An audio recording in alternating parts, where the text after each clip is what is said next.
tan versado como el principal, ¿no? No, mentira. No tengo nada de inteligencia artificial todavía.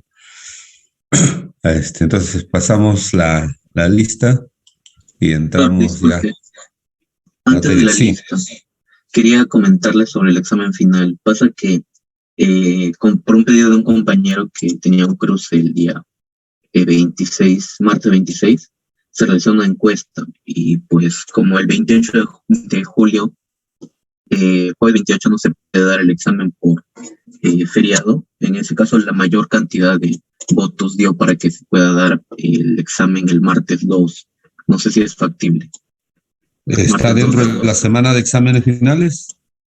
Eh, menciona que sí se puede, o sea, si es que el jueves no se puede dar, se podría dar el jueves de la siguiente semana. O Pero sea, por sí eso está cae dentro. martes. No, no, pero cae martes 2. No estoy diciendo martes 2. El martes, bueno, la semana de finales es del 25 al 30, pero se ha considerado que el 28 y el 29 no se puedan realizar, pero No, pues, pero el martes, pues, siguiente. Martes, ¿qué el día cae el martes martes 2, siguiente? el 2, Y el jueves siguiente, no, 4. 28, 4. No, el martes tiene que ser. Martes 2. En ese día, Mm. en ese caso, ese día quedaríamos tal vez para el examen final. Así se puede entonces el martes 2. Si es que ahorita nadie manda ninguna negativa, sí quedaría en esa fecha. Ya, entonces voy a comunicar martes 2. Ya, está bien, martes 2. Y también con respecto a la lista del orden de las exposiciones, no hay grupo 8, ni grupo 7, ni ¿Qué 6 grupos por son? nuestro. Grupo Somos del 1 5. al 5. Ya, Sí, profesor. entonces 5, 4, 3. Esperemos que lleguemos hasta el 3 con paciencia. Entonces vamos, grupo 5, 4 y 3, ¿no? Entonces todos exponen.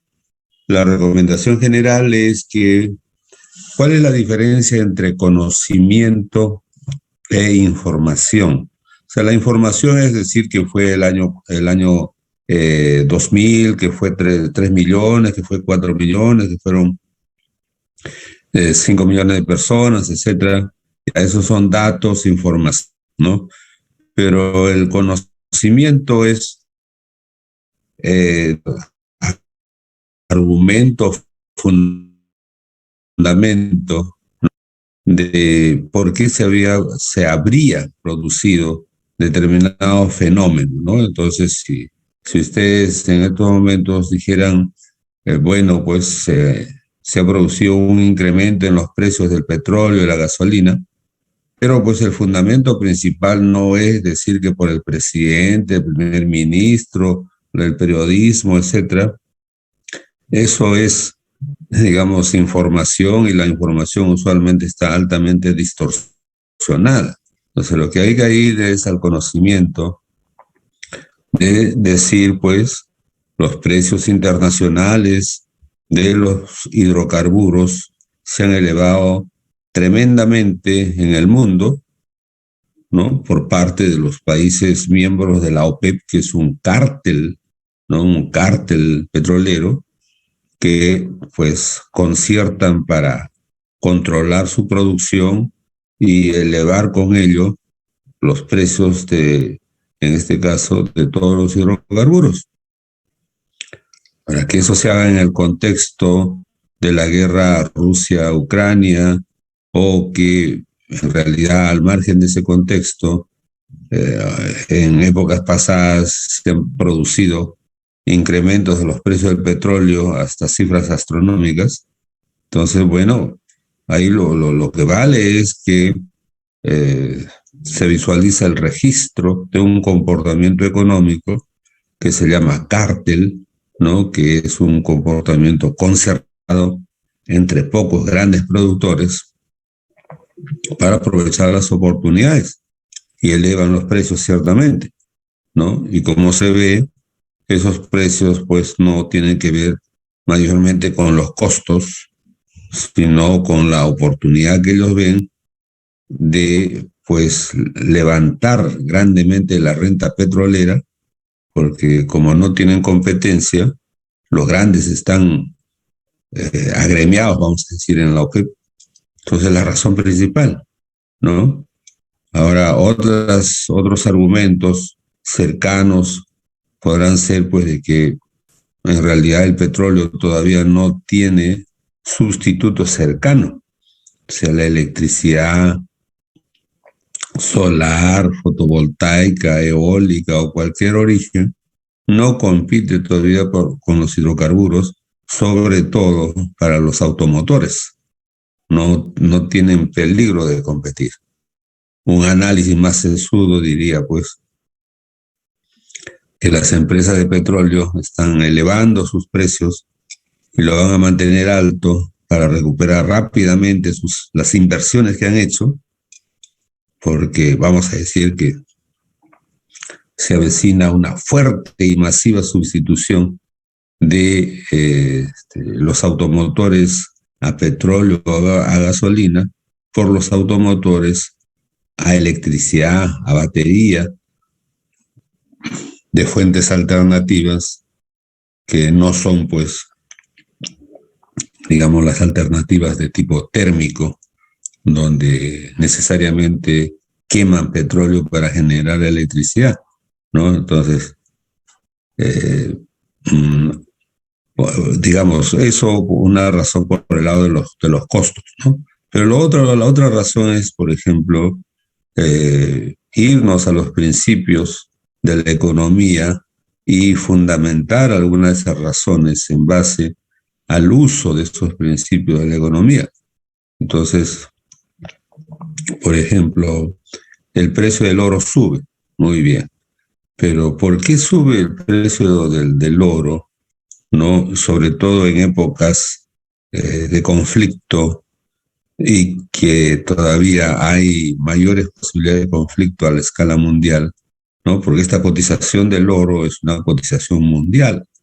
Bueno, entonces ya la vez pasada creo que identificaron que en épocas de alto riesgo, ¿no? Vamos a decir, los millonarios buscan su refugio en el oro monetario, en el oro metálico. Bueno, entonces, digamos, el principio de los incentivos, ¿no? Digamos, opera a favor de, pero también opera, digamos, en la misma lógica en contra de. O sea, digamos, tú vas por la opción de más castigo o de menos castigo. Obviamente, menos castigo es, digamos, más incentivo que más castigo, ¿no? Entonces, dejan sus actividades productivas en la construcción, en la minería, en la industria, retiran sus capitales de ahí y esos capitales lo convierten en oro metálico. Entonces, digamos que están perdiendo sus ganancias en esas industrias porque el miedo, el pánico que tienen hace que las posibles ganancias futuras en realidad tengan una expectativa de ser menores ganancias, ¿no? Pero si ese capital que han retirado de estas industrias lo invierten para comprar oro metálico, ¿no? En realidad van a perder menos de lo que hubiesen perdido en el supuesto que se dé el riesgo, ¿no? Entonces, digamos, esto de los incentivos trabaja a favor de querer más, pero también trabaja a favor de querer perder menos de lo que podrías perder si no tomas la decisión. Entonces, estos principios están actuando tremendamente, ¿no? Por ejemplo, pues cada vez más se acepta ya la idea de que en estas épocas post pandemia, en que las economías todavía no se recuperan, entonces todo el mundo dice sería bueno que el Estado subsidie, ¿no? Sobre todo a las personas de menores ingresos. Entonces, digamos, eso solamente lo puede hacer el Estado y no porque sea Estado comunista, ni socialista, ni cosa por el estilo, sino que al margen de esas ideologías, ¿no? Es una necesidad. En el corto plazo la gente no va a conseguir empleo, no tiene empleo, ¿no? Sin embargo, todos los días tenemos que consumir. Entonces, ¿cómo consumimos? ¿No? O sea, la otra opción es que la gente se haga justicia por su propia mano, salga a asaltar, a robar a las calles y cunda el desorden social. Entonces, eso es preferible al hecho de que el Estado se sacrifique, vale decir, los otros, los que trabajan, se sacrifiquen para, aunque no quieran, aunque sea de mala gana, practicar una solidaridad forzada, por cierto, ¿no? De que el Estado le dé subsidio, ¿no? A todos aquellos que, pues, difícilmente vayan a completar el mínimo de los mínimos de su subsistencia diaria. Entonces, mm, ahí está, ¿no? El Estado contribuyendo, pero no porque sea socialista ni comunista, no, no, nada tiene que ver esa ideología. O sea, el principio de la realidad manda en estos casos que el Estado asista, ¿no? Y la misma gente lo pide. Y no, esa gente no necesariamente es de izquierda, tampoco es de derecha, simplemente lo necesita, ¿no? Entonces, fundamentar los argumentos en base a, por lo menos, al uso de los principios, ¿no? Da mejor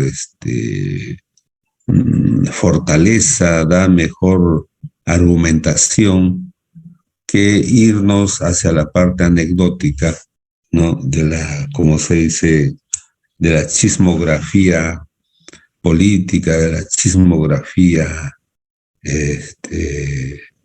de algunos periódicos o medios de comunicación, y eso de alguna manera justifica el tremendo esfuerzo que hacemos para pasar por las universidades o por los centros de educación que se supone enseñan algunos principios, se supone enseñan algunos conocimientos, y no solamente pues es repetir lo que dicen los periódicos, ¿no? O sea, por eso mismo están los libros.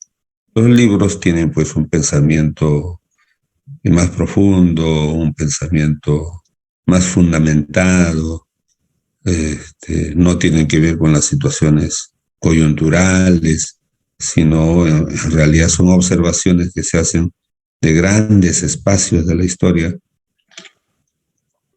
de donde pues lo que se quiere es aprender, ¿no? Para que el futuro que nos toca sea mucho mejor, ¿no? Entonces, pido que en sus argumentaciones hagan ese esfuerzo. O sea, no solamente repitan números, datos, eso lo podemos leer por aquí y por allá. El asunto está cómo es que han asimilado esos números, esos datos, y más bien esos que sean la evidencia, ¿no? La parte externa, la epidermis del conocimiento que ustedes han aplicado, digamos, para entender lo que han estado investigando, la monografía que han estado confeccionando, ¿no? Eso, bueno, pero pasamos a la asistencia, ¿ya? Entonces comenzamos con el grupo 5, pues, ¿no? O 6, ¿no? 6, ¿no? Grupo 5, grupo 5. 5, 4 y 3, así que alistando, pero pasamos lista primero. Alcalde Tafur. Alcalde. ¿No está? Avellaneda. Presente, profesor. Los que no están cuando su grupo le corresponde no tienen nota, señores. ¿Ah? Camasi. Presente, Cero. profesor. Casas Moreno. Presente, profesor. Chirinos. Presente, profesor. García Valdés. Presente, García. profesor, buenos días. López Ramos. López. Presente, profesor, buenos días. Minwei. Presente, profesor. Bueno, ya. Pérez Tinoco. Presente, profesor. Rimarachín. Presente, profesor. El otro día, pues yo fui a la facultad, estaba disfrazado, ¿no? Estaba creo que con lentes, con mi mascarilla y todo. Yo no sé, pues su delegado Marachín me identificó, ¿no? Ampay, me dijo usted ese profesor Quintero. Claro, como el agente 007, yo dije, no, casi digo que no, pero ya pues frente a la contundencia de la identificación, ya tuve que decir sí, pues. Rupay Andrew, Presente, profesor. Buenos días. Salazar Pizarro, Presente, profesor. Buenos días. Santos Alcaraz, Presente, profesor, buenos días. Michelle, ya está Michelle. Taipe Crispín, Taipe. Vicente Herrera, Presente, profesor. bueno, Vidal Ávila, Presente, profesor. Buenos días. Villa Magallanes Presente, profesor, buenos días. y aún Espada. Y aún Presente, profesor, buenos días. Zacarías Martínez, Presente, profesor, buenos días. ya está. Entonces, Taipe y Alcalde son los dos únicos que no están. Bueno, ya está. Entonces, ahora sí, vamos con las exposiciones. Entonces, suba su exposición, grupo 5.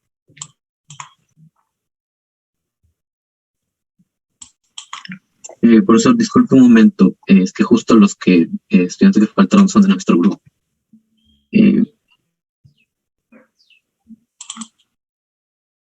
Estamos reorganizando un momento, disculpe.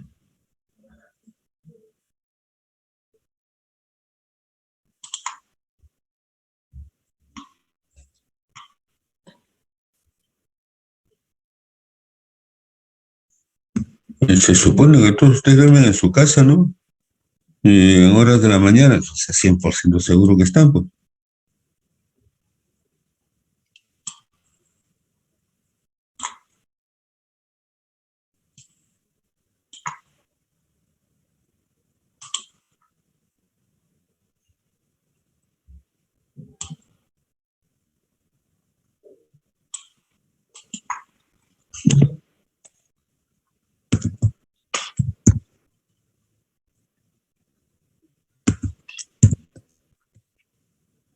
¿Listo?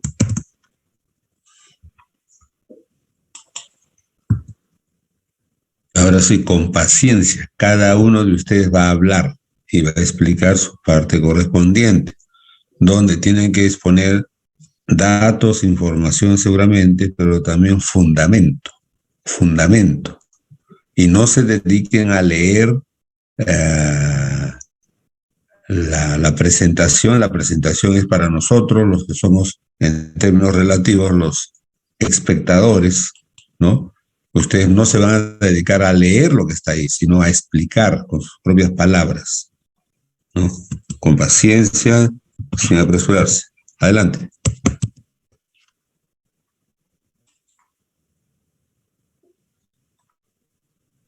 Sí, profesor. Nosotros vamos a exponer acerca del análisis económico del café. En este caso, éramos 5 estudiantes. Ahorita vamos a responder 3, de los que estamos. Y pues, vamos a comenzar.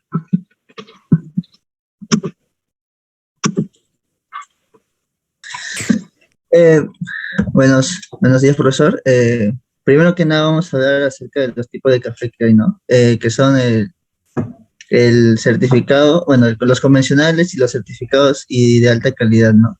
En este caso, primero vamos a hablar de los certificados y de alta calidad, ¿no? La característica de este tipo de cafés, más que todo, es su olor, ¿no? Es decir, un buen catador de cafés lo que debe hacer es verificar de que el café posea un olor característico a café seco y fresco, y no debe presentar olores desagradables, tipo a reposo, tierra, moho, algún químico, porque estos son indicadores de una mala calidad del café.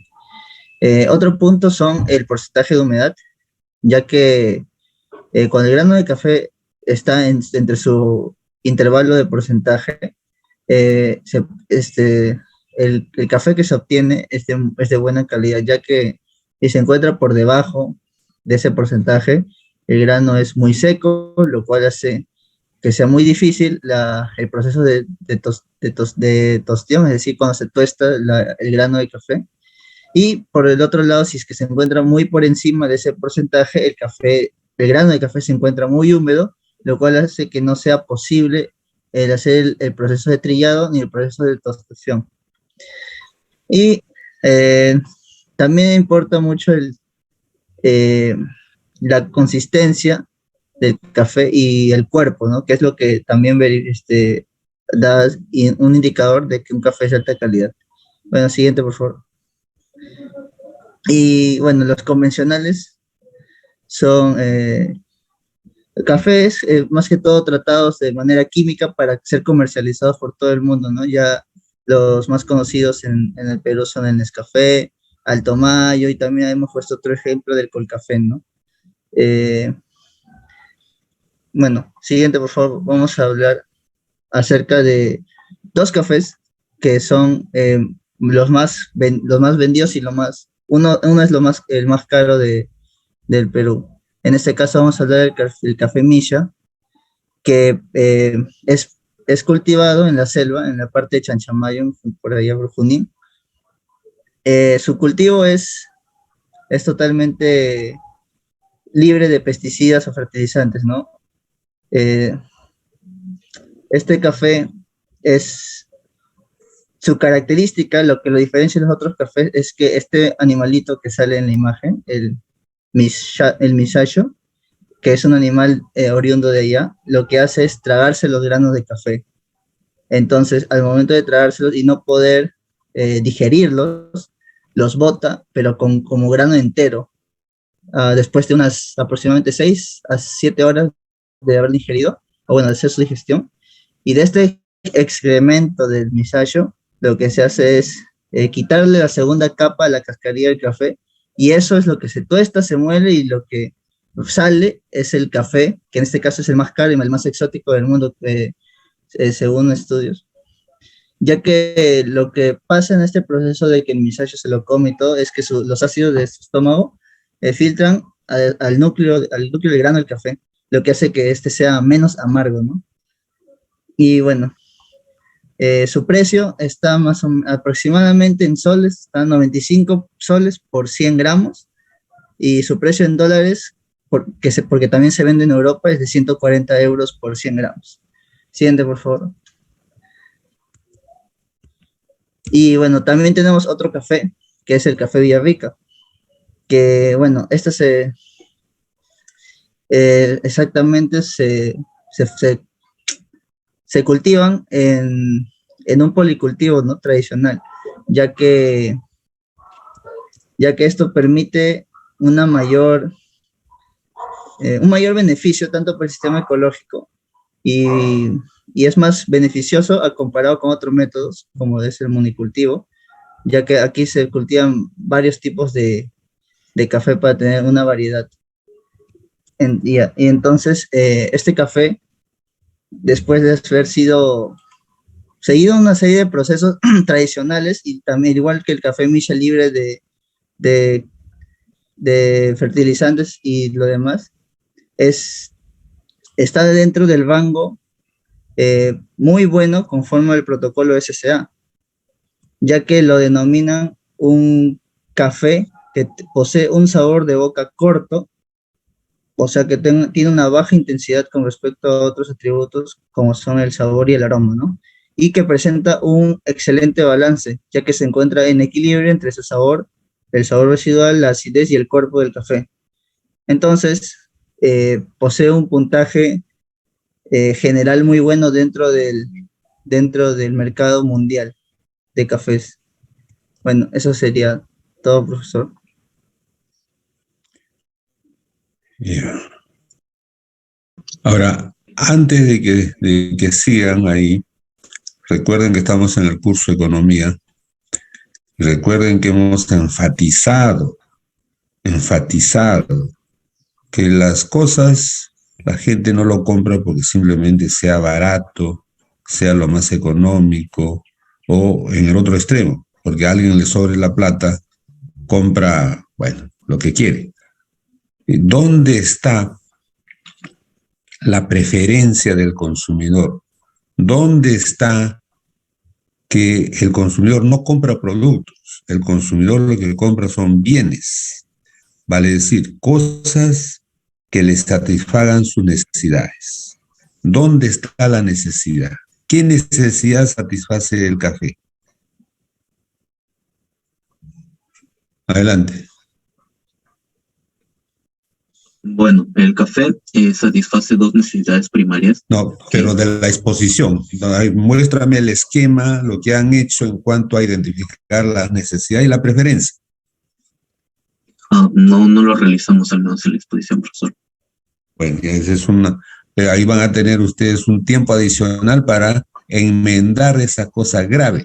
¿Cómo es que vamos a hablar de un bien en economía si no hablamos de cuál es la necesidad que soluciona? O sea, no porque le presenten un paquete bonito o sea muy barato, la gente lo va a comprar.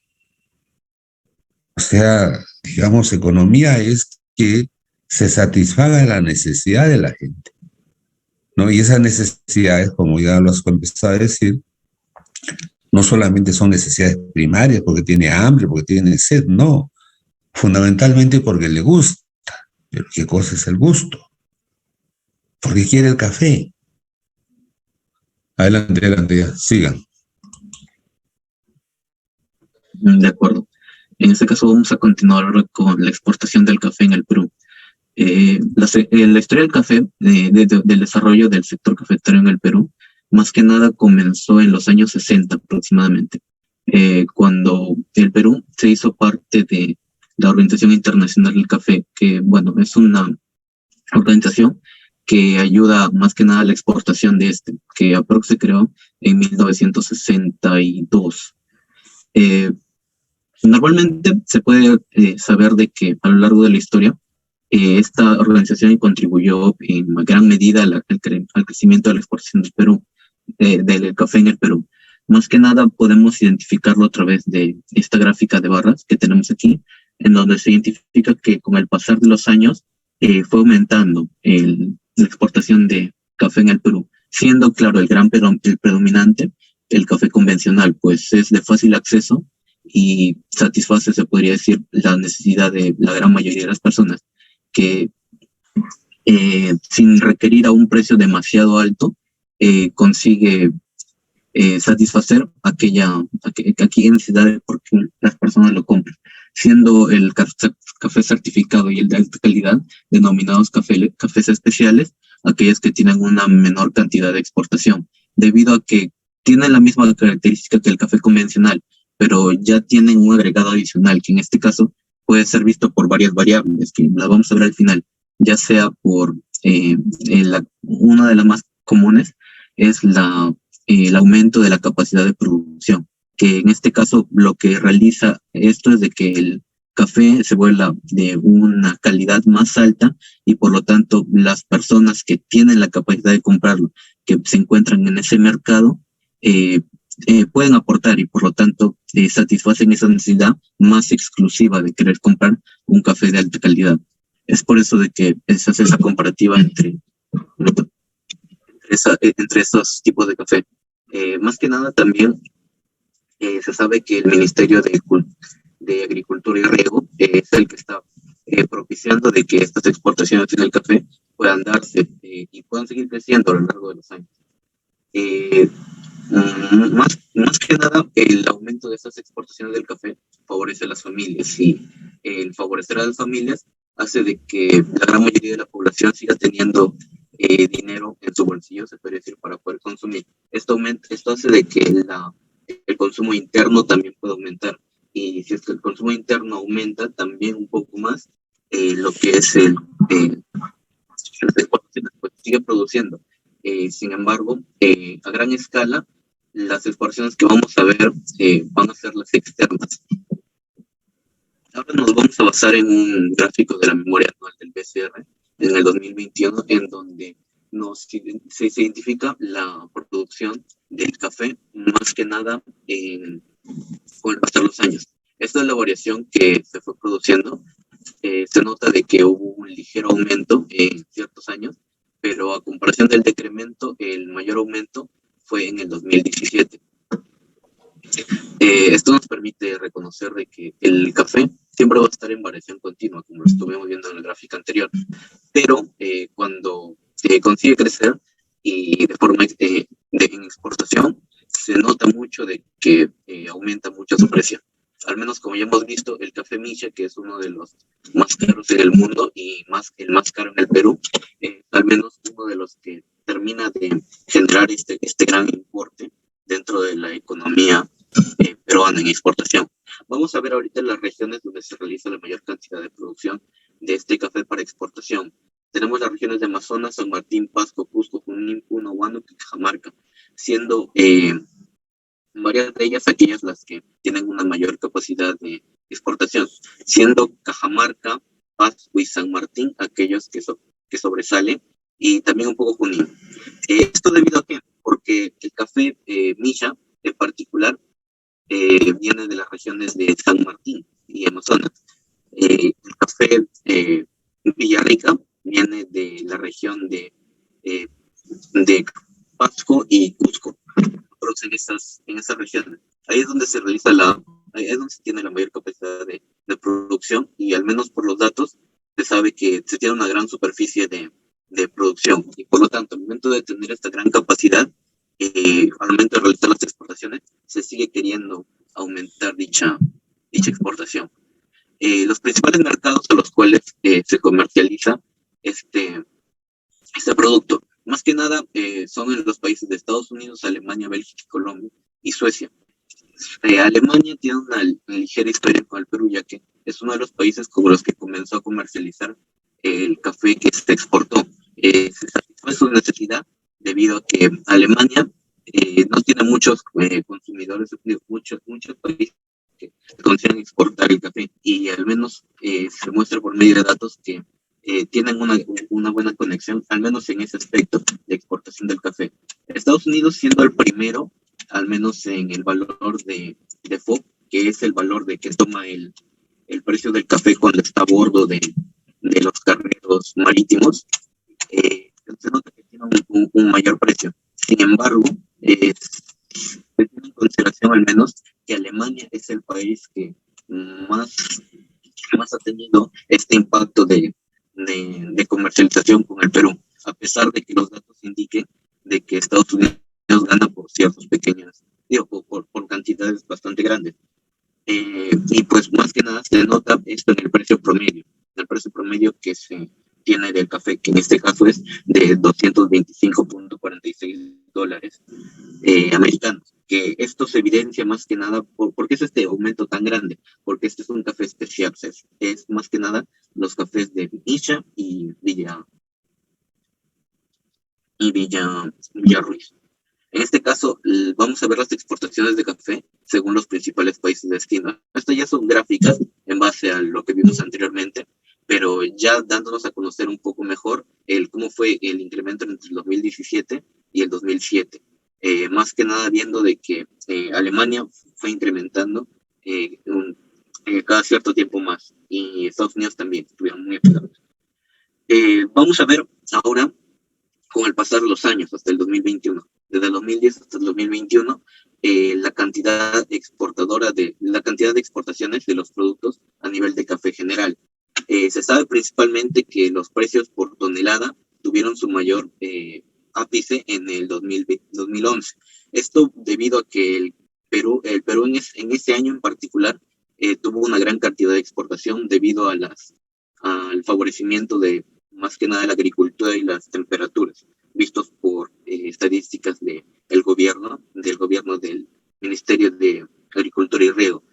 Y pues ya entre los años de 2015 y 2020 se continuó estuvo más o menos constante.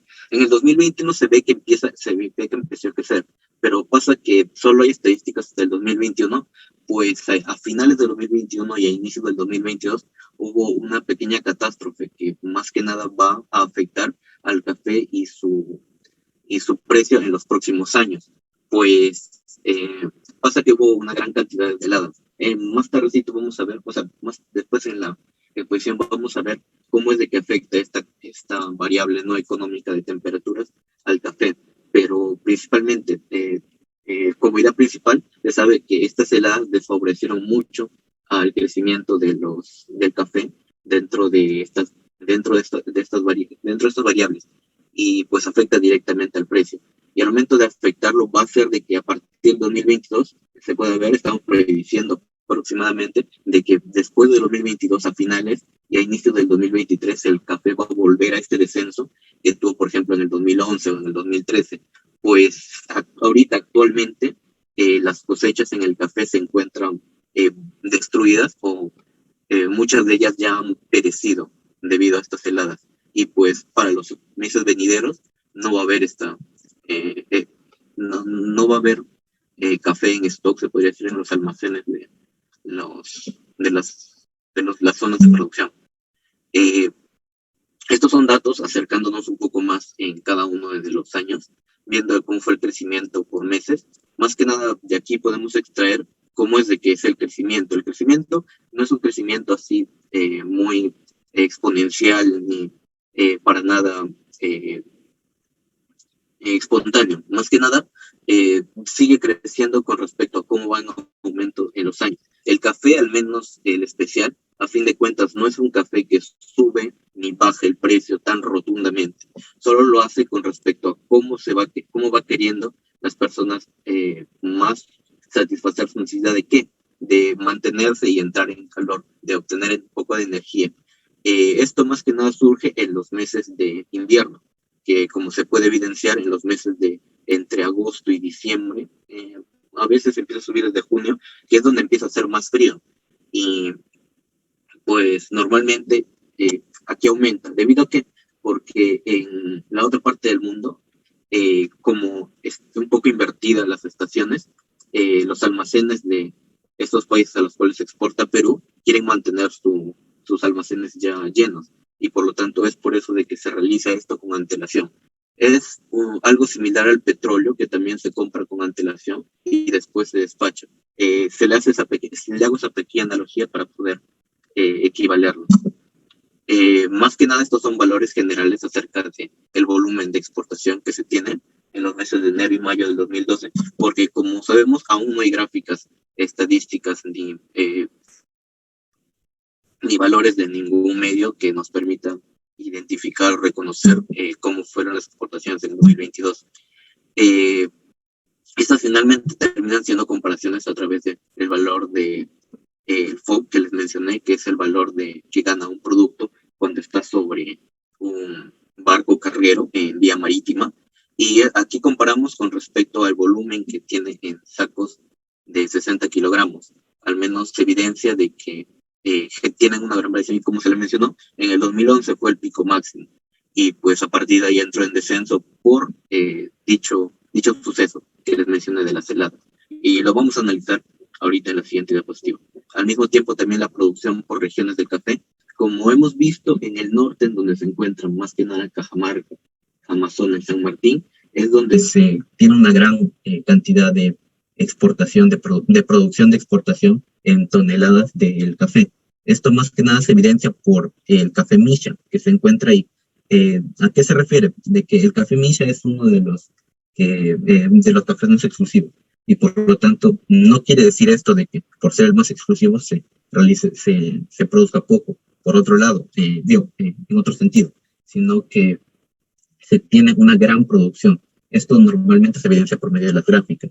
Y pues, como hemos visto en el centro, que es donde se encuentran las producciones del Cusco y Pasco y Junín, teníamos un nivel más o menos medio, que se tendría que equivaler con el café Villarrica. Sin embargo, en el sur no se tiene uno de estos dos predominantes.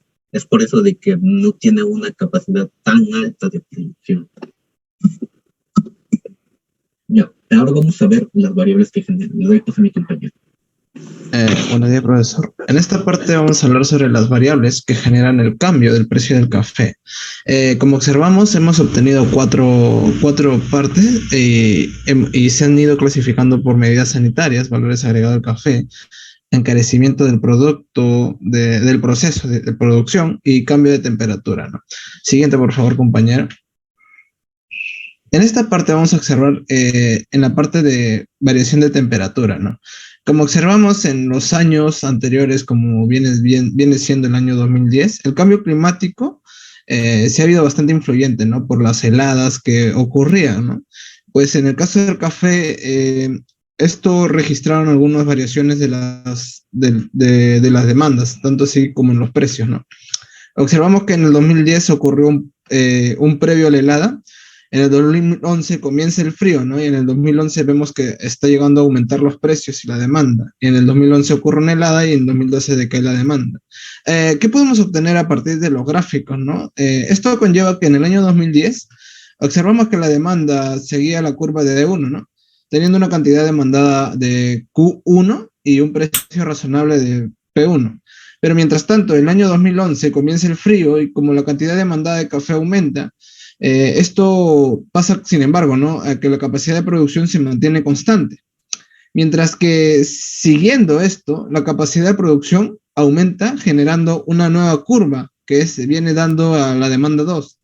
En este se registra también un aumento de los precios. Sin embargo, no viene a ser tan emergente, ¿no? Pues se podría decir que razonablemente la demanda que se requiere en ese momento debido a que la población está requiriendo de más café. Y ya dando por finalizar la parte del el año 2011, las heladas crecen, ¿no? De tal manera que las cosechas de café sufren daños, ¿no? O llegan a tener consecuencias debido al impacto que este frío genera, ¿no? Y llegan a estar prácticamente la chacra llega a estar arruinada, ¿no? Lo cual esto conlleva a generar una nueva curva, que sería la curva de 4, demanda de 4. Pero la capacidad de producción ya no consigue satisfacer el requerimiento de las personas, ¿no? Por lo que genera un aumento sustancial de los precios reflejado por el P5. Es la razón de crecimiento abrupto del café del año 2011, ¿no? Siguiente, por favor, compañero. En esta parte vamos a hablar ahora sobre el encarecimiento del proceso de la producción, en el cual aquí ocurren muchos problemas, ¿no? Ya que si nosotros llegamos a dar que hay algunas variables que esto llegan a afectar el costo de producción del café.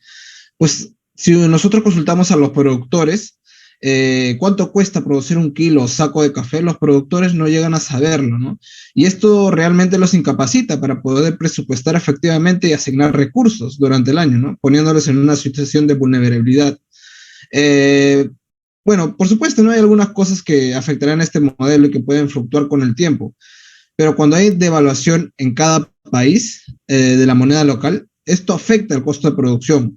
Como por ejemplo, podemos observar el caso del sol a dólar, ¿no? En este caso, la cantidad total de dinero que obtiene el productor se llegaría a ver afectada. Aquí observamos la parte de los gráficos, una variación de cómo llegan a distribuir el dinero o de la administración, ¿no? del café.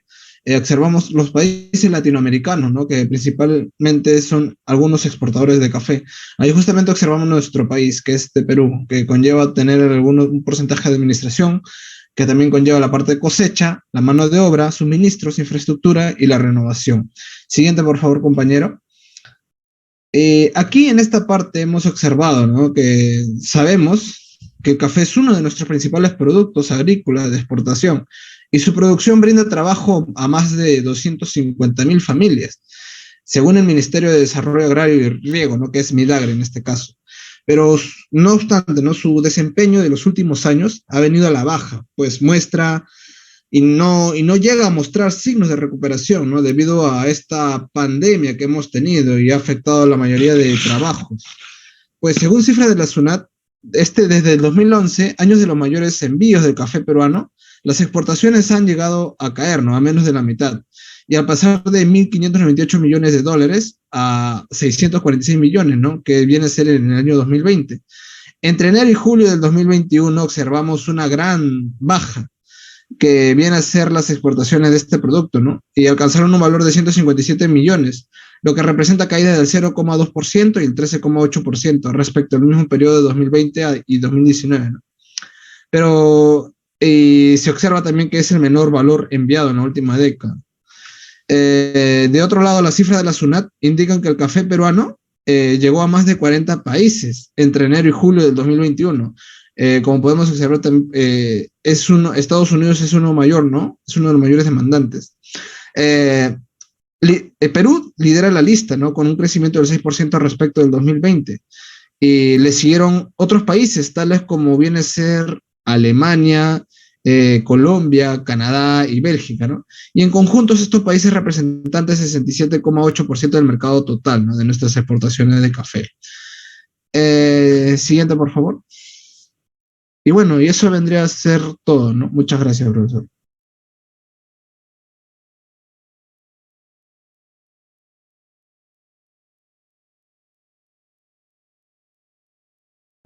Bueno, sí, continuando, yo hablaré sobre las estrategias. En las primeras estrategias tenemos lo que es el incrementar la productividad del café bajo un sistema de producción sostenible. Bueno, como acciones de estrategia, planteamos de fomentar el desarrollo de un sistema de provisión de bienes y servicios que apoya a la cadena del café. Otra acción podría ser reducir la incidencia y severidad de las plagas del café. Y otras de las acciones puede ser promover una cultura de calidad del café en el país, ¿no? En el segundo punto tenemos lo que es mejorar el nivel de la calidad del café común y mantener su consistencia. Bueno, en las acciones estratégicas se tiene que desarrollar capacidades técnicas para mejorar la calidad del café en los diferentes eslabones de la cadena de valor. Y otro sería también fortalecer y desarrollar servicios de infraestructura de calidad u otros mecanismos que garanticen la trazabilidad de algunos parámetros que se tienen sobre la variación del producto, de este producto que sería el café, y condiciones que definen su calidad, ¿no? Y por último tenemos que promover y facilitar el acceso a servicios financieros oportunos e innovadores que respondan a las necesidades de las familias cafeteras. Las acciones estratégicas serían promover la educación financiera y cultura prioritaria de zonas cafeteras. Como ya sabemos, hay zonas específicas donde se producen los tres tipos de café que ya habíamos hablado. Y la otra acción sería fomentar alianzas privadas públicas para ampliar la cobertura de servicios financieros en las principales zonas productoras. Bueno, esos serían los 3 puntos estratégicos.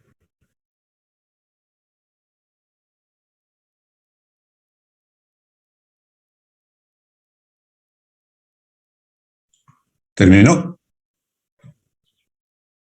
Sí, profesor. Ya.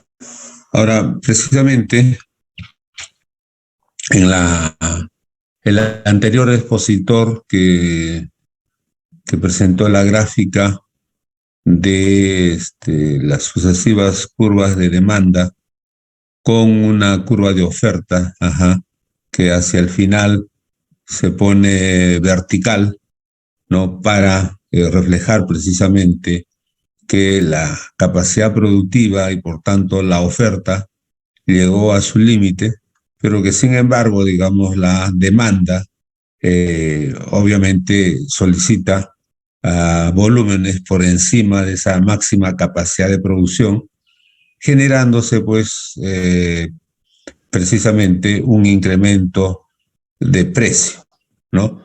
Ahora, ahí el análisis es en el sentido de que no todos los cafés, porque hay una variedad de cafés, han subido de precio, ¿no? Seguramente algunas variedades son las que suben más que las otras. Eso es lo que hay que visualizar, porque el mercado del café no es un mercado uniforme, o sea, todos los demandantes no son los mismos, tienen muy diferentes gustos, ¿no?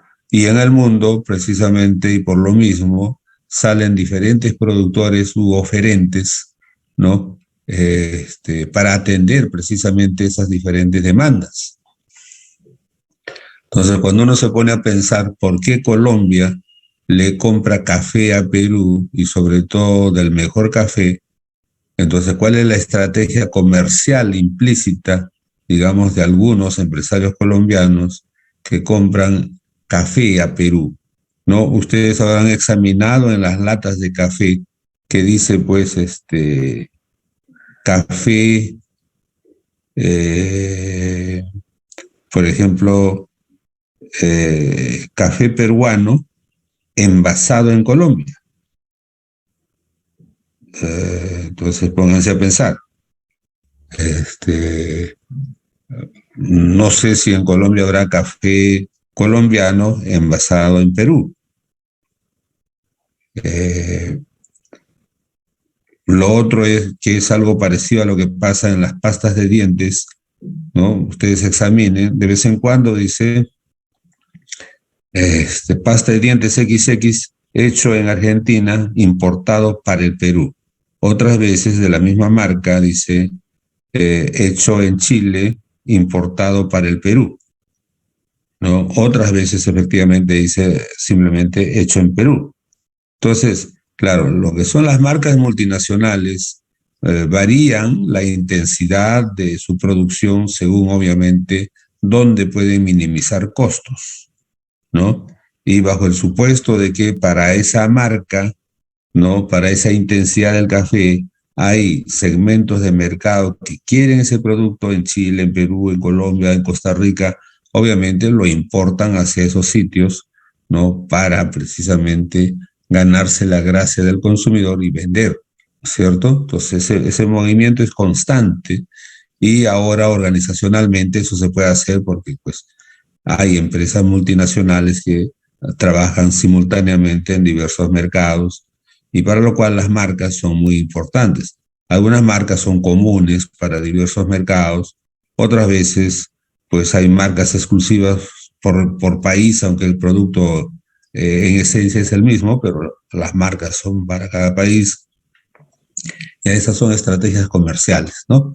Pero vamos al hecho de que el precio, que es una de las variables pues, que nos interesa a nosotros, se forma precisamente por lo que está pasando en las demandas y en la oferta, tanto en la agregada, donde sumamos a todos los cafés, ¿no? Y todos los consumidores de café, pero también lo que interesa finalmente una empresa no actúa en general, una empresa actúa en particular y su producto no siempre es el genérico, sino más bien en lo posible la empresa trata de diferenciarse de las otras haciendo su propio café, su propia marca para su propio segmento de mercado. Entonces,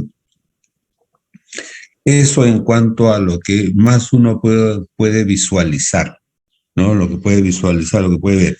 Pero el esfuerzo que tenemos que hacer, ¿no? Para dejar de ser solamente productores y más bien ya pasar un poco a un nivel mayor. O sea, ya no solamente jugar la Copa Perú, sino, bueno, ya por lo menos te interesa el descentralizado de Perú, pero ya tampoco solamente el descentralizado, ya te interesa la Copa América, la Libertadores, pero también hay otros niveles superiores, o sea, te interesa en algún momento una Champions League, ¿no? O ya una Liga de Naciones y después obviamente te juegas el Mundial. O sea, como ven, se van creando niveles. Y obviamente en cada uno de esos niveles no solamente está compitiendo la cantidad, o sea, cada vez más en los niveles superiores está compitiendo la calidad, ¿no? Y en la calidad, bueno, pues están los mejores precios, está la mejor valorización. Ahí está antes en la mañana tempranito, me llamó mi compadre Lewandowski, me dice, Silvio, me dice, caramba, ahora me encuentras aquí en Barcelona. Oye, qué bien, le digo, ¿y cómo has facturado? Ah, pues me dice, son cifras, ¿no? Que pasan de los 10 dígitos. Ah, caramba, le digo, felicitaciones para ti. Entonces, pues las cotizaciones, ¿no? Tienen que reflejar precisamente que los productos de mejor calidad son relativamente escasos, ¿no? Pero también seguramente los demandantes de esos productos de alta calidad son relativamente escasos. Entonces, ambos se tienen que buscar. Los demandantes exquisitos tienen que buscar, oye, ¿dónde está ese producto? Ah, caramba, ¿no? O sea, está por allá, por Perú, por Junín, por Puno, donde están estos animalitos, los Misha, ¿no? Entonces, claro, aquí, por ejemplo, nos espantamos cuando nos enteramos de que hay quesos italianos a los cuales se le hace pues un hueco, una erosión, y en esa erosión se le echa especialmente vino tinto, dulce, para generar que aparezcan estos gusanos, ¿no? Que hacen una parte de la digestión, que adelantan la digestión humana, en el sentido, pues, que, digamos, se alimentan del queso, ¿no? Y después el humano se come el gusano. O sea, se adelantó el proceso de digestión. Claro, a nosotros nos dice, oye, pues es una degeneración, qué asco, ¿cómo va a ser esto? Pero miren, pues, en los gustos humanos, ¿no? Nosotros escuchamos o leemos como un espanto, ¿no? Las famosas cenas romanas, dentro de un buey, digamos, una oveja, dentro de la oveja, un pavo, dentro del pavo, un faisán, dentro del faisán, un pollo, y solamente te tomas la sustancia, la sopita. Toda la carne se lo dejas al pueblo, ¿no? Y solamente te tomas la sopita. Nada más. Oye, pero ¿qué es eso? Pero vean, pues, ¿no? Dice el dicho que en gustos y colores no han escrito autores, pero vean las diferentes formas de consumo que hay y donde, pues, estas cosas, vamos a decir, ¿no? Respecto, por ejemplo, al hecho de que este café más caro forma parte de la excreta de este animalito, o sea, en una mente común y corriente, el sentido común te dice, no, guácala, ¿cómo va a ser eso? No, ni hablar, yo paso. Pero y es que, ¿cómo se ha logrado que con la seguridad de que ese café haya pasado por ese proceso, ese café es el que quieres y por ese café estás dispuesto a pagar uno de los mayores precios? O sea, ¿cómo se formó ese gusto? O en todo caso, ¿cómo se neutralizó y cómo se revirtió la natural repulsa por ese proceso orgánico, vamos a decir, que así nomás no lo consentimos para otros productos, ¿no? Si nos dijeran, oye, esa conserva de pescado, posiblemente primero lo hemos pasado por el aparato digestivo de los perros, ¿ah? Y ahora, pues, ese gustito que tienes, caramba, pues, ya sabes, ¿no? Entonces, ¿cómo es que, digamos, eso es lo que hay que entender para hacer los productos únicos? Después ya va a venir la producción, va a venir la venta, van a venir los dólares, etcétera. Pero lo primero es que hemos tenido que mentalizar que la gente no consume productos, la gente consume bienes. Bien es un producto que se supone el consumidor lo acepta como que le va a dar bienestar, le va a dar satisfacción. Ese es un bien, ¿no? Pero luego lo principal es qué necesidades satisface el café. Eso es lo principal. ¿Cómo es que se han podido olvidar de eso? O sea, por lo menos yo tengo como misión decir en las primeras clases que lo que impulsa la economía son las necesidades, ¿no? Y cómo la gente debe entender o entiende sus necesidades, cómo se forma su preferencia para satisfacer esas necesidades. Entonces, busquen ahí en internet, ilústrense, ¿no? Este escritor Honorato de Balzac, el escritor francés, y les conté la historia, ¿no? Para señalar que en un primer momento los productos novedosos, los productos en extremo exquisitos, alucinantes, vamos a decir, usualmente lo prueban los consumidores líderes, digamos los intelectuales, usualmente, digamos, las clases sociales de los más altos niveles de ingreso, de riqueza. Y entonces en la época de Honorato de Balzac está datado que este señor falleció tomando hasta 142 tacitas de café express.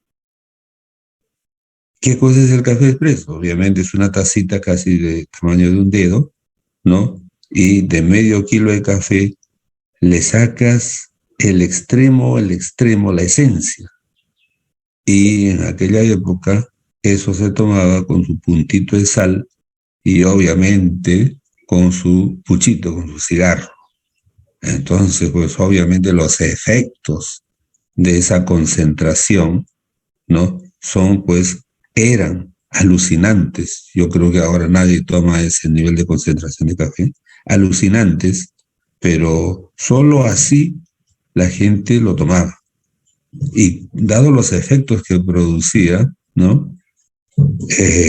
Estaba prohibido la comercialización, la producción del café. Estaba prohibido. Y por eso es que se habló en aquella época del tráfico de café. O sea, la comercialización de lo prohibido usualmente es un tráfico, ¿no? Pero es que, ¿cómo es que se prohibía eso? ¿Y cómo es que luego se legalizó? ¿Cómo es que ahora en Colombia se toma café todo el año, especialmente café frío, y lo toma desde la niñez? En el África, de donde viene el café, hace siglos que se toma el café. Y ha tenido toda una evolución. O sea, anteriormente lo tostaban, lo hervían, en algunos casos las tribus más de adentro, ¿no? Básicamente hervían el café y lo tomaban, ¿no? Y entonces, ¿qué es lo que las civilizaciones nuevas, ¿no? Nuevas en el sentido de haber tomado contacto con el África, vamos a decir, ¿no? Que es la civilización más antigua. ¿Qué es lo que se descubre? ¿Qué es lo que observan? Entonces los europeos, los occidentales observan que el café es una especie de reenergizante, ¿no? Es una especie que te permite estar un poco más lúcido o que te agrega un grado de lucidez, un delta de lucidez más allá de lo que pueden ser estrictamente los alimentos comunes y corrientes, ¿no? Pero ¿por qué los occidentales necesitan un poco más de lucidez? ¿No? Posiblemente la vida en grandes ciudades, en grandes concentraciones, ¿no? Para hacerla más barata, para hacerla más sostenible, ¿no? Tiene su costo. Ese costo es el estresamiento. Y ese estrés te baja precisamente las capacidades de mantenerte activo, lúcido, solamente con los alimentos convencionales. Y entonces, digamos, la vida citadina, ¿no? Y sobre todo, digamos, de los países más desarrollados, ¿no? Pide a la gente que se mantenga atenta, lúcida, para poder participar en procesos productivos, en procesos comerciales, o simplemente en la vida de la calle, en la vida del transporte. Tienes que estar atento. Pues, te pasa el tren, te pasa el ómnibus, te pasa el caballo. O sea, tienes que estar atento, atento, mosca, mosca, mosca. Y entonces, ¿cómo te mantienes activo? ¿Qué necesidad es la que solventa desde las más primarias? ¿No? Y obviamente ya viene después los cafés sofisticados, o sea, dicen entrado ustedes, yo les hablé, ¿no? Los cafés en sachet que se venden especialmente en los grandes centros de decisión mundial, como por ejemplo en Bruselas, para el caso de las Naciones Unidas, ¿no? Pues estos se han vuelto unos sibaritas del café, unos cafés exquisitos, ¿no? Con unas mezclas novedosas, con el cacao, con el maní, con otras hierbas más aromáticas y entonces ya no es necesariamente el vencimiento del estrés, del cansancio, del sueño, sino ya hay otras realidades que estos señores diplomáticos que marcan 20, 25 mil euros de sueldo mensual están buscando. Y eso es lo que uno tiene que visualizar. Entonces, si ya existen esas necesidades sociales, esas necesidades especiales, ahora, y los precios de los pocos productos que han incursionado para esa satisfacción están altos, entonces la intuición te dice que por ahí hay oportunidades de negocio. O sea, son precios altísimos, ¿no?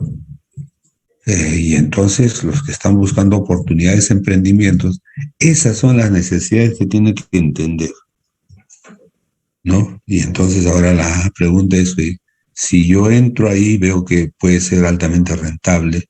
Si yo entro ahí, también seré rentable, pero tal vez a un precio un poquito más bajo para entrar, ¿no? Y ahí nace pues la competencia. Y efectivamente, ¿no?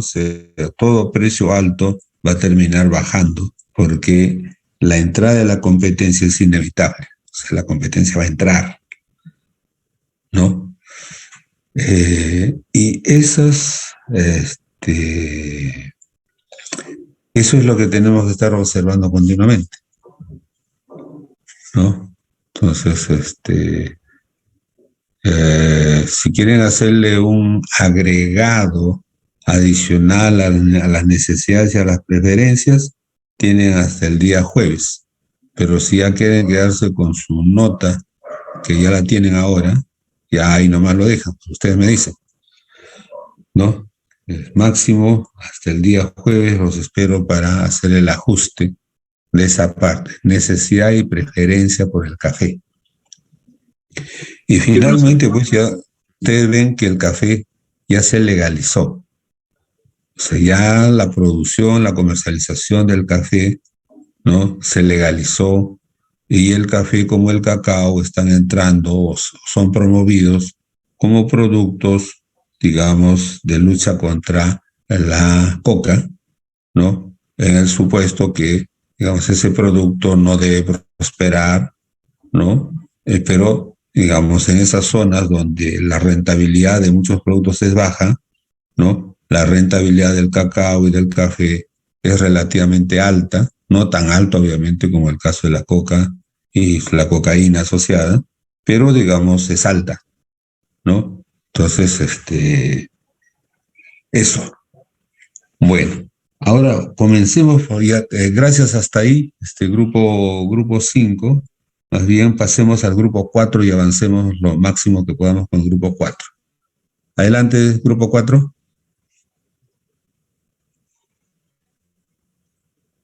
Suba su presentación. Minería de oro. Ya, adelante, muy bien. Ya, bueno, en esta oportunidad que le habla y mi compañero Vicente Jara, le vamos a hablar acerca del oro, la minería del oro, los efectos de la minería informal, los gráficos de oferta y demanda, y entre otros. Va a empezar mi compañero hablando de las aplicaciones del oro. Bien, vamos a empezar viendo algunas aplicaciones que comúnmente se da hoy en día para el oro. El principal y el que ocupa mayor porcentaje de esta demanda del oro para sus aplicaciones es la parte de joyería. Aproximadamente tiene el 75% de todo el oro, ¿no? Para lo que son sus aplicaciones. Luego le siguen algunos otros como las aplicaciones dentales, las aplicaciones odontológicas, y tiene un porcentaje también ahí detrás de esta a lo que son las aplicaciones electrónicas en los microchips o lo que son chips para lo que son transacciones, para lo que son nuevas tecnologías en sí, ¿no? Esto aprovechando mayormente sus características del oro como la ductibilidad, la maleabilidad y entre otros, ¿no? Y son muy... y a veces lo que son estos demandantes son los que tienden a influir un poco en lo que es el precio del oro. A veces una menor demanda hace que se incremente un poco el precio, ¿no? Siguiente, por favor. Ya, ahora vamos a ver lo que son los factores que influyen generalmente en el precio del oro. Como ya bien tenemos, el primero es la inflación y expectativas de inflación. Cuando el valor de la moneda se devalúa, generalmente las personas o los empresarios o cualquier persona que pueda adquirir oro se va a refugiar en un valor físico que pueda tener, ¿no? Y este generalmente es el oro, que es lo que es la riqueza por excelencia, ¿no? Luego las tasas de interés, mantener lo que es el oro no es gratis en sí, se paga una tasa de interés un poco baja, pero si esta tasa de interés sube, entonces es como estar pagando un poco más por algo que tienes ahí ahorrando. Entonces, no, si sube la tasa de interés, entonces las personas ya no van a querer tener lo que es el oro, entonces van a empezar a dejar de comprar o adquirir, ¿no? Luego, el dólar americano. Generalmente las ventas, las transacciones de oro se realizan en esta moneda en sí. En cuanto el dólar americano está sólido, tiene un valor fuerte con relación a otros, entonces lo que es la demanda del oro baja y el precio también baja mucho, ¿no? Y es una relación en general inversa, ¿no? Cuando el dólar americano cae, la demanda del oro y el precio sube. Luego, lo que es el refugio seguro o las personas, como ya estaba diciendo, generalmente cuando hay crisis o lo que es bear market, como vemos abajo, que es la caída de acciones en sí, que ya pronostica lo que es una crisis a un tiempo prudente. Entonces las personas dejan de comprar acciones y se van a comprar lo que es el oro, ¿no? Y ahí sube el precio también. Luego, las posiciones de bancos centrales, esto más que nada porque ellos tienen una parte importante de lo que es el stock total del oro mundial. Tienen aproximadamente el 15% y a veces pueden actuar de vendedores de oro para poder salir de alguna crisis financiera. El bull market, sí, lo que está abajo influye de manera negativa porque este es lo contrario a bear market. El bull market lo que hace se da cuando el precio de las acciones es en aumento y generalmente esto se da por más tiempo y este aumento de acciones hace que el precio del oro siga alto y no fomente lo que es la demanda del oro, la compra, ¿no? Siguiente. Luego, vemos la demanda histórica del oro. De 2006 a 2011 hay un incremento progresivo en sí y luego hay una caída leve hasta 2020. En 2020 se da una caída grande en sí en la demanda por temas de la pandemia más que nada, porque ahí se llegó el COVID a muchos países, bueno, a todo el mundo en sí, y por eso la baja en la demanda en ese año, ¿no? Luego los mayores demandantes de 2008 a 2007, el primero es China, India, luego los de Europa Occidental, América del Norte, que es Estados Unidos en sí, Japón y el resto del mundo, ¿no? En ese orden. Siguiente. Bien, ahora pasaré a hablar acerca del recurso oro. Bueno, como ya se había presentado, primero siempre es China, de manera histórica, seguida por Australia. El Perú se encuentra en noveno puesto. A nivel de Latinoamérica es superado en México, que, bueno, la última estimación era de 100, bueno, claro, como 100 a 97 más o menos, en el año 2021. Conforme a la producción que es ya en el Perú, tenemos a varias compañías, Poderosa y Yanacocha también, que son las principales acá dentro del Perú. También tenemos la minería artesanal, que esto hablaremos un poco después acerca de los efectos que tiene en la salud, más que nada de los habitantes. Acá comparamos un poco de producción formal e informal. Bueno, acá no incluimos a la ilegal, que básicamente se diferencia en que la informal y la ilegal en la autorización que se tiene en ciertas zonas de extracción de oro, en este caso. Bueno, en cuanto a reservas mundiales, vemos acá 54.000 toneladas métricas a nivel, bueno, en la suma total de todos los países. El Perú se encuentra en una muy buena posición para el año 2021 y observamos que el oro respecto de 2020 a 2021 dentro de Perú, en cuanto a reservas, si se habla, ha bajado. Acá hablaremos un poco, bueno, mi compañero hablará un poco de los oferentes y demandantes. Generalmente los oferentes en sí, o los demandantes en sí son China, Australia, Rusia, Estados Unidos, como ya estábamos viendo. En cuanto a lo que son compañías mundiales, tenemos lo que es el Newmont, Barrick, Pyrus y así progresivamente, ¿no?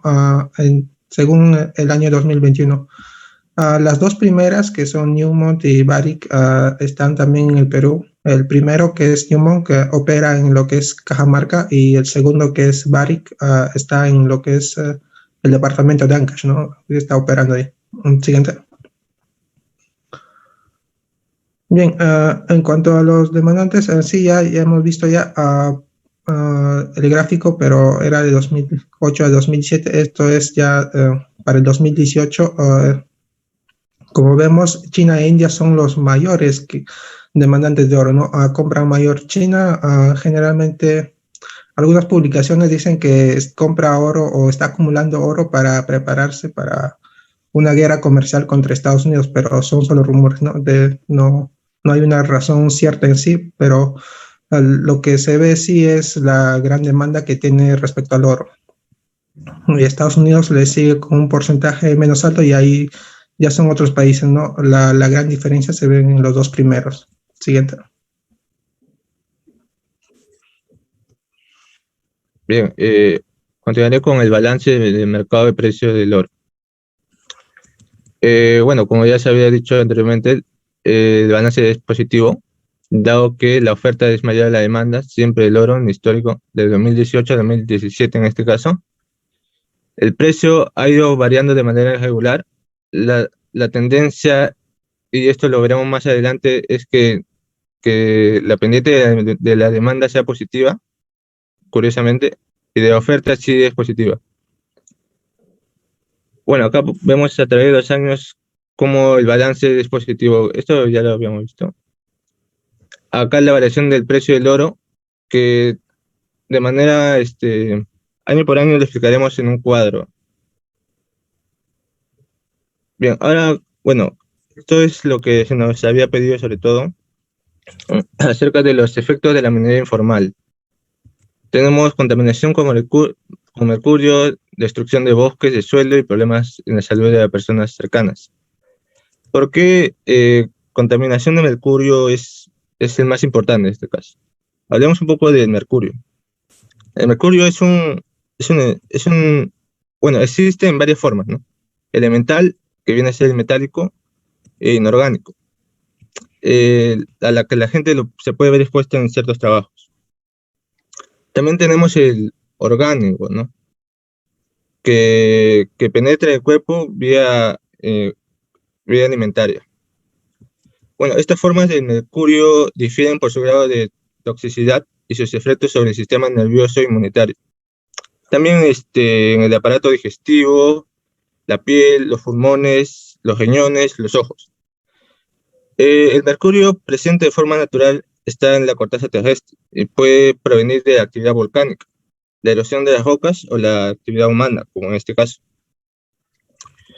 Esta actividad humana es la principal causa de las emisiones del mercurio, procedentes sobre todo de la combustión de carbón en centrales eléctricas, calefacciones, cocinas de proceso industrial, instalaciones de residuos y, por qué no, la extracción minera de mercurio. Más que nada, al extraer oro, se hace uso de y queda expuesto, ¿no?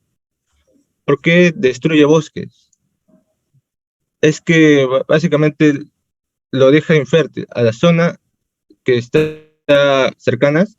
Incluso se puede expandir mucho más por el efecto del agua, si es que cae en un río o en otros. Contamina zonas, bueno, en general contamina zonas cercanas, lo vuelve infértil. Hace, por lo tanto, que la vegetación ya no pueda, se podría decir, seguir su ciclo normal, ¿no? queda todo en desastre, se puede decir. Tanto para las personas como para los animales que viven cercanos a él. Como dije, si llega a contaminar el agua y hay un flujo, afectaría a más personas, claro, ¿no? Bien, ahora tenemos algunos datos de la cantidad demandada y ofertada a través de los años 2008 y 2017. Y bueno, podemos observar en el año 2008 que el precio es de 872 en dólares estadounidenses. La cantidad demandada es 3.026, la cantidad ofertada 3.757. Bueno, con respecto al año 2008 y 2009, ¿por qué hubo un incremento? Nosotros hemos investigado y básicamente uno de los motivos es la gran recesión que se dio en el año 2008 en Estados Unidos. ¿Por qué? Porque los inversionistas, lógicamente, tienen, se puede decir, desconfianza en el dólar americano, por lo tanto, tienden a tener sus reservas de dinero, comprando oro se vuelve como estable, ¿no? Y como el oro es siempre de aceptación general, hace que aumente el precio. Bien, ¿qué pasó entre el año 2010 y 2011? ¿Por qué el precio siguió aumentando? Bueno, el precio aumentó por la cautela económica mundial y debilidad del dólar estadounidense, que cayó en 1% respecto al euro. Es así que la Reserva Federal de Estados Unidos intenta estimular mediante políticas que incrementen el suministro de dinero, básicamente la recuperación económica de Estados Unidos. En 2011, el precio del oro sigue subiendo, esta vez por las preocupaciones de los inversionistas sobre la deuda pública de los países desarrollados, en particular de Estados Unidos. Es así que la preocupación de los inversionistas acerca de la deuda de Estados Unidos debido a que la agencia de calificación de riesgos en inversiones Standard & Poor's reduciría la evaluación crediticia de la deuda de Estados Unidos. ¿Qué pasó en el año 2012? Este precio sigue subiendo debido a las preocupaciones de la incertidumbre económica del dólar. Esta vez se refleja en proyectos de ley que permitan a los ciudadanos utilizar el oro o cualquier otro metal para declarar impuestos y hacer negocios. Se hace el uso de oro de manera bastante comercial entre persona a persona. Estas medidas lo adoptó algunas ciudades de Estados Unidos. Claro, y el gobierno lo aceptó, ¿no? ¿Qué pasó para el año 2013? Esto lo va a detener un poco mi compañero. Bien, ahora, si vemos el cuadro del precio del oro ahí, cae aproximadamente en más de $250, $257 en sí por cada onza de oro. Y esto se da porque la economía, el dólar estadounidense empieza a subir en sí. Y también porque la demanda de la parte de joyería, las empresas que hacen joyería cae, no tanto, pero cae un poco. Y esto va a seguir cayendo a lo largo de los siguientes años, por lo cual se ve lo que es ya la caída del precio de oro en sí, progresivamente hasta 2015, ¿no? En 2016 ya se da una pequeña recuperación y así va aumentando de poco en poco. Y luego en lo que es el 2014 ya la economía, lo que es la economía de Estados Unidos ya se tiene algo estable ya en sí. El dólar ya es más estable, por lo cual tiene una posición más sólida en sí. Además, Europa, lo que influye, otros que influye aquí es Europa, porque el crecimiento económico de Europa cae un poco y eso le quita interés para adquirir oro, por lo cual se explica esa caída de oro en sí. Para lo que es el año 2015, aquí el principal demandante de oro que es China a lo largo de todos los años, cae un poco en la demanda, por lo cual este precio baja. Lo que ocurrió fue que el gobierno lanzó una ofensiva contra lo que son los mayores corredurías del país, por lo cual se explica esa caída del oro en sí, ¿no? Otro de los que influyen en este año 2015 fue el probable aumento o los supuestos aumentos que iba a tener la tasa de interés de lo que es la Reserva Federal, por lo cual los accionistas dejaron de invertir mucho en ello, ¿no?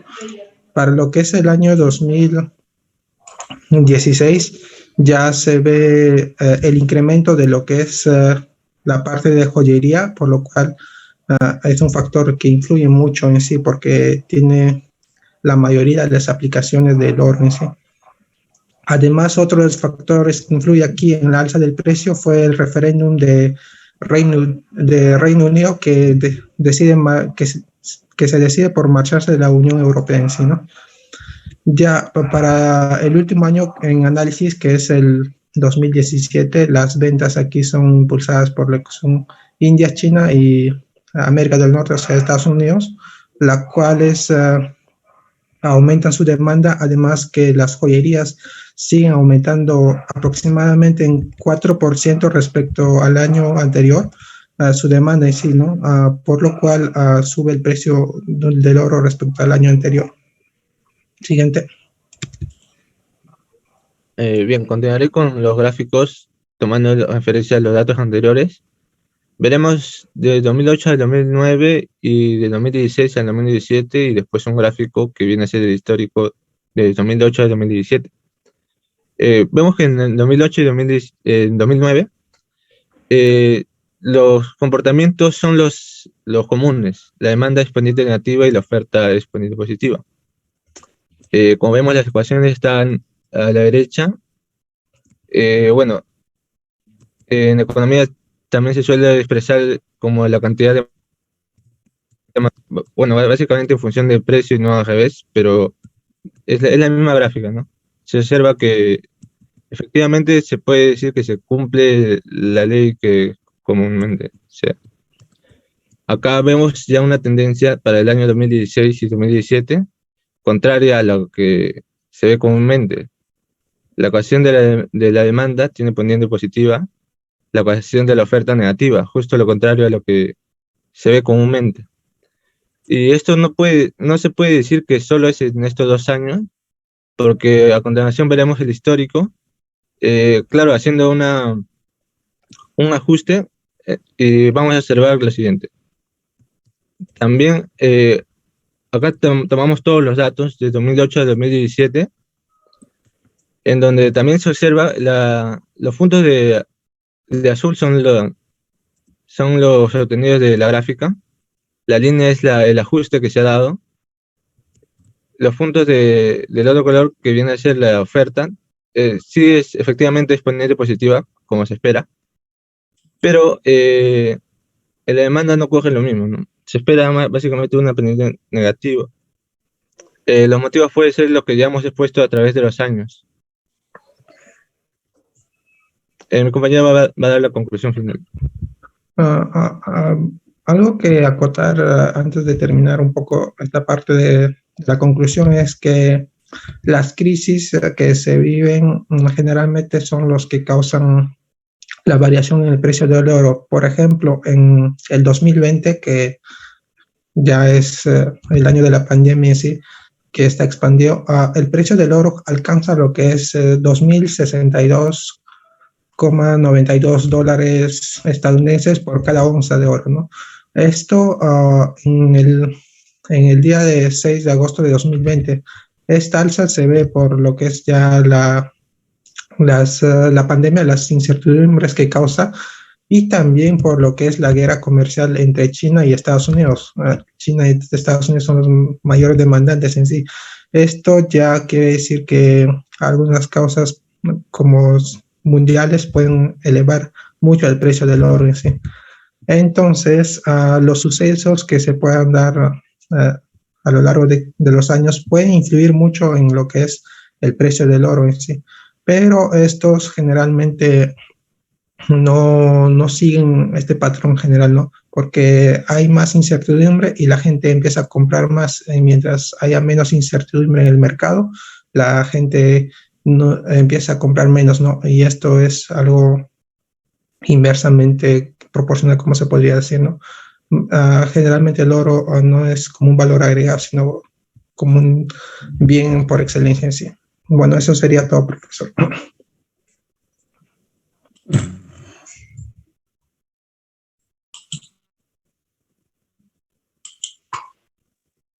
Muy bien.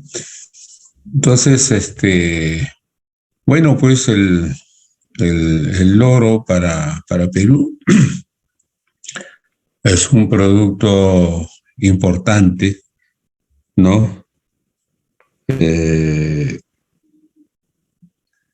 Tanto por el volumen, y nosotros estamos entre los primeros productores mundiales del oro, pero también, digamos, por el sector de minería informal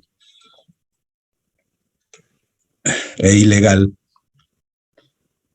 que tenemos, lo cual en realidad ya es un tremendo problema social, aparte de ser un tremendo problema ambiental, ¿no? Porque precisamente por las formas en que explotamos el oro, sobre todo en la parte de la Amazonía, ¿no?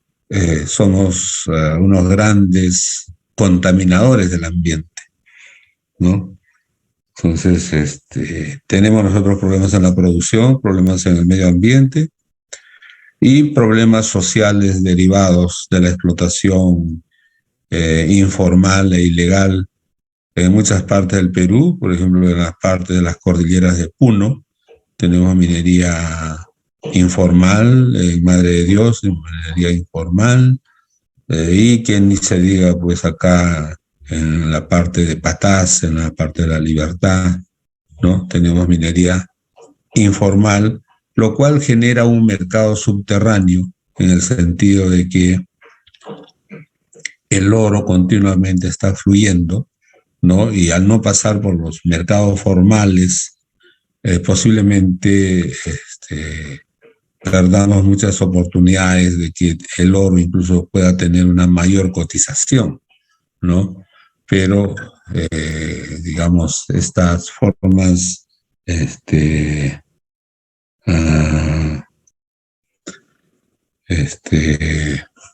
pero esas formas, vamos a decir, informales que tenemos todavía y que no son marginales, ¿eh? En el caso de Perú, su minería informal y especialmente de oro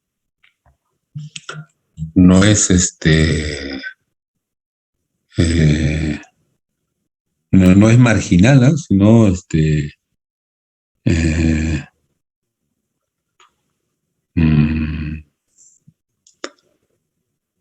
entonces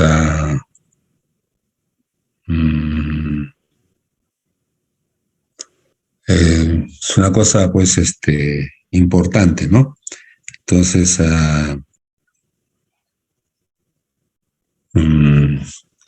eso es por el lado de la oferta, ¿no? Pues ese es el lado de la oferta. Ahora, por el lado de la demanda, ahí hay que hacer pues un pequeño análisis, ¿no? Ustedes decían que uno de los principales usos del oro es para la joyería, ¿no? Un hermano menor como el patito feo de la joyería es la orfebrería, ¿no? La joyería de oro a nivel artesanal, que nosotros lo tenemos, ¿eh? No sé si ustedes en Piura, yo creo que hay varios, tenemos en el salón varios piuranos. En minería, por ejemplo, en Piura hay una actividad minera, vamos a decirle informal, pero por el hecho de que no está registrada plenamente, pero en Piura, en la capital misma de Piura, tenemos pequeñas metalurgias, ¿no? Pequeñas fundiciones, no solamente de ahora, años, siglos posiblemente atrás, ¿no? Donde se hace el tratamiento del oro y, digamos, pues eso finalmente sale hacia la joyería, hacia la artesanía, orfebrería, ¿no? Pero como son actividades caletas, no tienen mucha oportunidad de crecer. O sea, no damos el salto de la artesanía a la joyería, ¿no? Y entonces,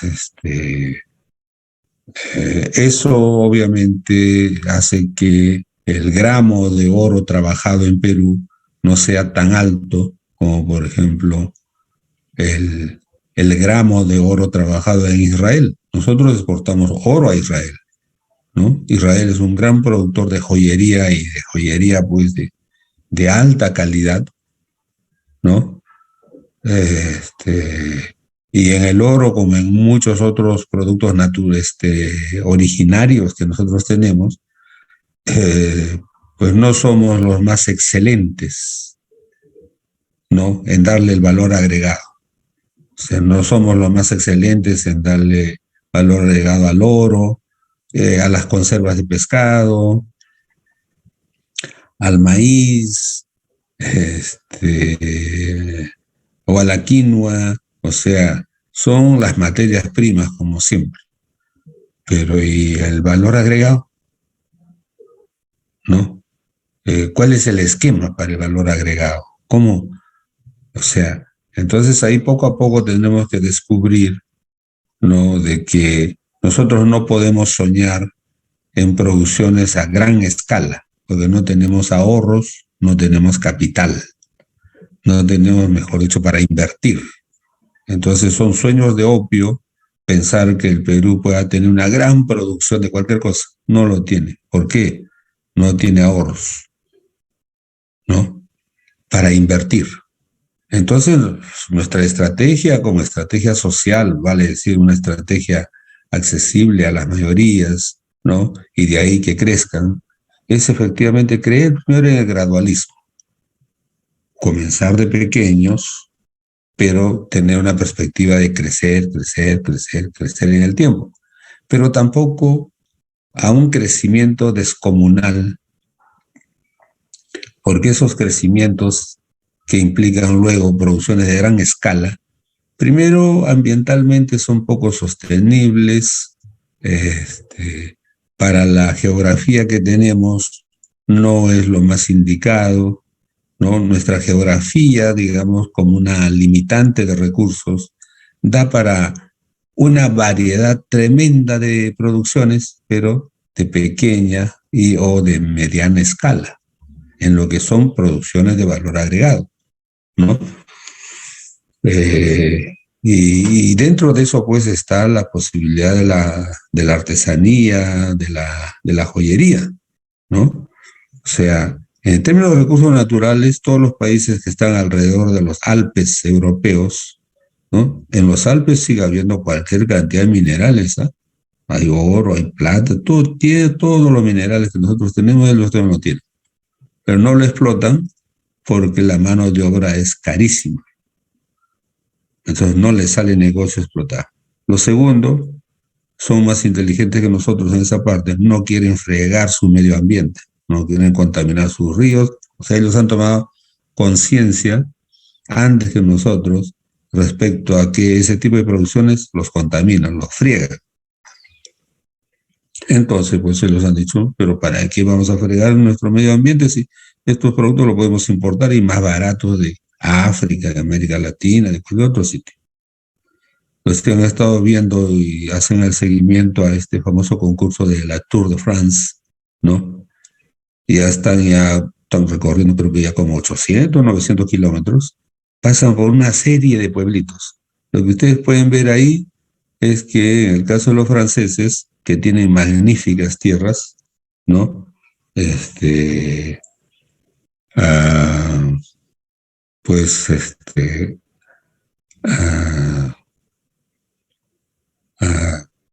La mayor parte lo están convirtiendo en bosques, ¿no? Bosques, tremendas canchas de golf, sitios panorámicos para la residencia, pero cada vez menos agricultura, ¿no?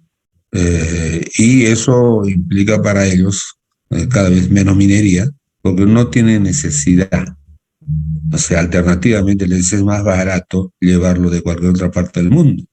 Pero, entonces, ¿cómo hacen su economía? Darle valor agregado a esos materiales. Entonces, por ejemplo, ahí en los Alpes, que le corresponde a la parte de Francia, hay una zona que se llama la zona o la región del Rodán, ¿no? Entonces, ancestralmente, ahí hubo minería, pero poco a poco y en masa los han hecho crecer hacia la artesanía, hace tiempo, pero de la artesanía ya lo han evolucionado hacia la joyería. Y no solamente la joyería, sino otras actividades como por ejemplo todo lo relacionado con el merchandising, ¿no? Hacer símbolos, recuerdos, logos, etcétera, para diversas actividades, pero que tengan pues obviamente metales preciosos con diseño magnífico y todo eso en términos de facturación, tremendo valor. Ahora, para que eso sea necesario, obviamente hay que apoyarlo con un sistema educativo donde haya pues especializaciones, tecnificaciones en artesanía, en modas, en diseño, en sistemas, o sea, todo aquello que le pueda dar valor agregado, ¿no? En las exposiciones que han antecedido, no he escuchado para nada, ¿no?, cómo le dan valor agregado a esos productos. O sea, se han limitado a prácticamente presentar información estadística, muy agregada, pero ¿dónde está el hecho de que esas transformaciones no son pues transformaciones que vienen de la naturaleza, con la lluvia, con los fenómenos naturales, ¿no? Esas son decisiones que pueden tomar una persona, una familia en particular, porque ve que ahí puede haber una perspectiva de negocio. Algunas veces eso viene acompañado con algún apoyo del Estado que quiere fomentar, que quiere promocionar. Bueno, qué bien, ¿no? Pero tampoco, digamos, es lo único, porque en todo caso lo principal es la motivación de la persona, de las familias, para salir adelante, ¿no? Entonces, por ejemplo, ahí recuerden que Francia limita con Suiza. Suiza es el mayor depósito de oro monetario del mundo. Las barras de oro están por ahí, ¿no? Pero al mismo tiempo también, digamos, esos países de altos ingresos son altos consumidores de joyería, de artesanía y obviamente pues de metales preciosos. Entonces, digamos, el ambiente también ha hecho para que los oferentes vean esas oportunidades, ¿no? Y se adecue. Entonces,